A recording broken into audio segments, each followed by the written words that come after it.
Ituturo ko sa inyo ang pagluto ng masarap na paa ng manok.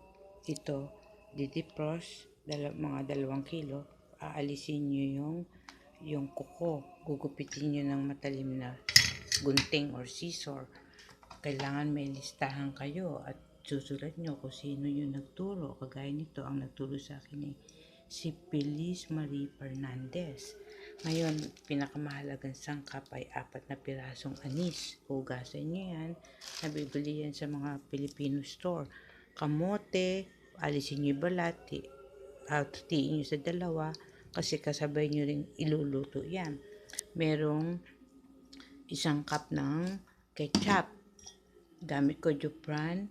Tapos 5 tablespoon ng sugar. Sukal. Tapos 1/2 Kikkoman soy sauce. Oyster sauce, yan, 3 tablespoon, kaya kakailanganin nyo na to. Yan, yung mga sangkap. Ngayon, gagamit lang ako ng 1 teaspoon ng Knorr seasoning. Isasabay ko na rin, tapos titikman nyo. Depende kasi sa laki ng mga paa ng manok na gagamitin nyo din, sa kadami. Pwede kayong magdagdag kung matabang, kung naalat, lagyan nyo ng tubig. Sige, thank you for watching. See you on my next vlog and don't forget to click subscribe. Yun nga pala, yung manok, pwede nyong hiwain sa gitna para mabilis lumambot.